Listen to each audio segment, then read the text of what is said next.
Assalamualaikum dan salam sejahtera. Kami hari ini akan membentangkan peringkat-peringkat kemahiran mendengar dengan menerapkan elemen-elemen murid berkebutuhan khas. Baiklah, sebelum memulakan pembentangan, saya akan memperkenalkan ahli-ahli kumpulan saya. Saya Zaid Bilal bin Mahmud. Saya Abdul Fatah Ashraf bin Abdul Rahman. Saya Muhammad Zainal bin Zaid. Baik, kita akan memulakan sesi pembentangan kita. Okey, terlebih dahulu sebelum memulakan pembentangan, tentunya kita akan mengenal pasti apakah soalan yang diberikan oleh peserta. Apakah peringkat-peringkat kemahiran mendengar yang menerapkan elemen murid berkebutuhan khas? Dalam soalan ini terdapat banyak soalan yang terdapat banyak isi yang boleh kita huraikan dan kita siasati bersama. Pengenalan, apakah itu kemahiran mendengar? Kemahiran mendengar terbagi kepada 3 peringkat, iaitu mengikut perkembangan individu tertentu. Pada peringkat pertama terdapat peringkat awal, pada peringkat kedua terdapat peringkat pertengahan dan peringkat ketiga iaitu peringkat maju. Saya akan menjelaskan apakah peringkat pertama ataupun peringkat awal ini. Di peringkat ini terdapat beberapa kemahiran mendengar yang perlu dikuasai. Antaranya mengecam dan mengingat fakta atau butiran. Ini bermaksud seseorang itu dapat mengingat ataupun mendengar dengan baik serta memanfaatkan apakah perkara yang didengarnya. Contohnya, seorang anak mengikuti ibunya bercakap. Contohnya, ibunya bercakap saya, anaknya pun mengatakan saya. Seperti itu. Terusnya, yang kedua, mengenal maklumat khusus. Di peringkat ini, murid-murid kanak-kanak mula mencari fakta ataupun maklumat, kerana pada peringkat ini sifat ingin tahu kanak-kanak sangat tinggi dan mesti saat ini mereka bertanyakan banyak soalan. Seterusnya, mengesan urutan peristiwa, iaitu mengesan sesuatu perkara. Maksudnya, contohnya, selepas kita makan, apakah yang perlu kita lakukan? Maksudnya begitulah. Maksudnya selepas kita makan, kita perlu mencuci tangan ataupun mencuci mulut. Terusnya, melakukan sesuatu yang disuruh. Maksudnya pendengaran kanak-kanak tersebut baik. Maksudnya apabila kita menyuruh kanak-kanak untuk melakukan sesuatu dan beliau melakukan tersebut, itu menunjukkan pendengarannya baik dan dapat menggunakan pendengarannya dengan baik. Terusnya, bertindak terhadap soalan yang berat. Contohnya, saya bertanyakan soalan kepada adik saya, kamu sudah makan? Dan dia menjawab sudah. Ini bermaksud beliau bertindak balas terhadap soalan-soalan yang mudah. Okey. Di peringkat ini saya akan menerapkan apakah elemen murid berkeperluan khas yang boleh kita aplikasikan di dalam soalan ini. Okey, masalahnya, contohnya murid yang mempunyai masalah pendengaran ataupun berkat bisu tidak dapat mendengar langsung. Maksudnya, apakah cara yang boleh kita lakukan untuk murid tersebut berkomunikasi ataupun untuk beliau mendengar? Seperti yang kita sedia maklum, murid berkat ini tidak dapat mendengar. Apakah cara untuk kita menyampaikan maklumat kepada mereka?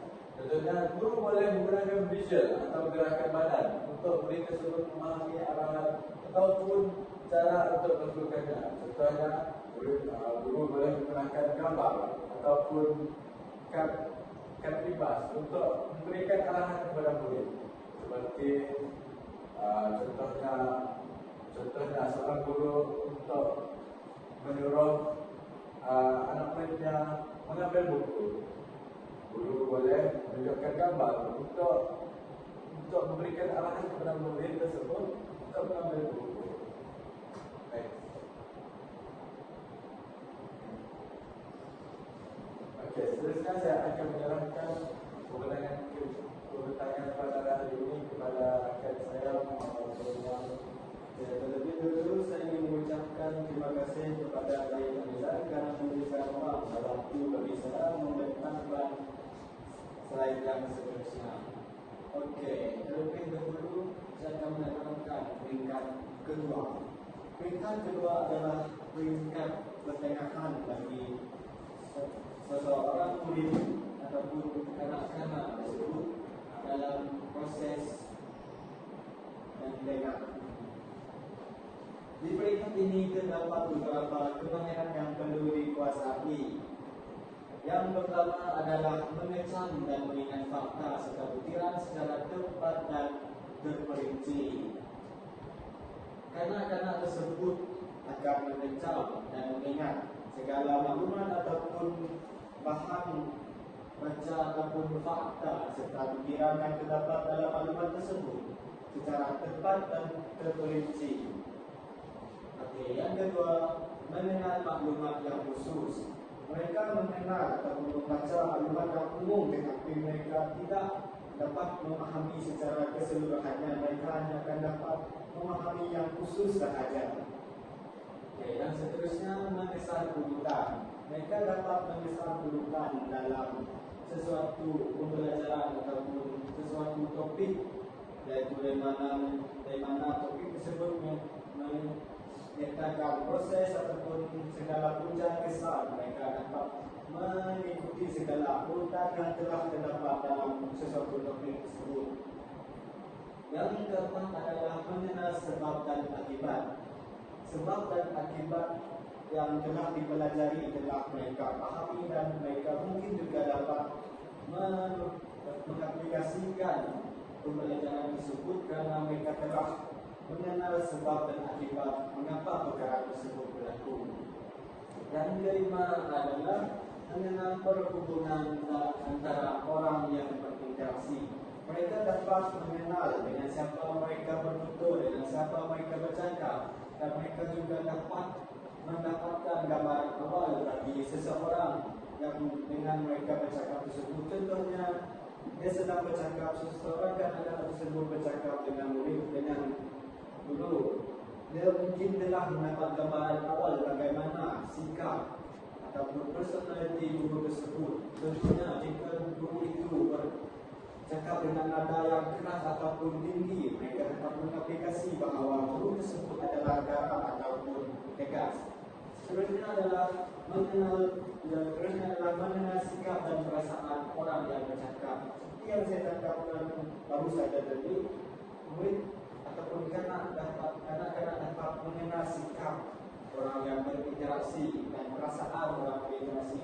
Jika seseorang itu menambahkan perasaan mereka yang sedih, maka kanak-kanak itu dapat mengetahui mengapa mereka bernada seperti sedemikian, kerana mereka sedih. Jika mereka bernada tinggi ataupun kuat, mereka dapat mengetahui bahawa seseorang itu sedang marah ataupun sedang beremosi. Okey, seterusnya. Berikut adalah elemen yang ingin kami terapkan bagi murid berkebutuhan khas dalam mengikuti pembelajaran ataupun mengikuti peringkat pertengahan dalam kemahiran mendengar. Okey, masalah bagi mereka adalah murid berkebutuhan khas seperti autisme yang boleh mendengar tetapi kurang memberi respon. Mereka dapat mendengar tetapi mereka tidak dapat merespon apa yang sedang dituturkan atau apa yang sedang disampaikan oleh guru tersebut. Mereka tidak dapat memberi respon ataupun tidak balas, ataupun mereka hanya membuat diam saja untuk memahami perkara tersebut. Okay. Berikut adalah langkah penyelesaian bagi seseorang murid-murid ataupun kanak-kanak tersebut agar mereka dapat mengikuti pembelajaran juga. Okay. Guru boleh menggunakan nada suara yang konsisten, tidak terlalu tinggi dan tidak terlalu rendah, yang boleh mengganggu fokus serta perhatian murid. Guru menggunakan nada yang sesuai, seperti jika sedang marah, guru tersebut tidak perlu untuk bertinggi nada ataupun bertinggi suara bagi menekankan konsisten dan perhatian murid yang berkekurangan khas tersebut. Mereka mungkin terasa ataupun pelik dengan apa yang sedang dituturkan oleh guru tersebut jika guru tidak menggunakan nada yang sesuai bagi mereka untuk dipahami. Perhatian murid juga akan terus berlangsung ketika guru menyampaikan maklumat ataupun bertutur dengan nada yang sesuai. Mereka akan dapat mudah fokus dan faham untuk mengikuti pembelajaran karena tidak ada sebarang gangguan dari segi percakapan dan pertuturan guru tersebut. Oke, yang seterusnya. Saya serahkan juga dengan ini kepada rekan saya. Oke, terima kasih saudara.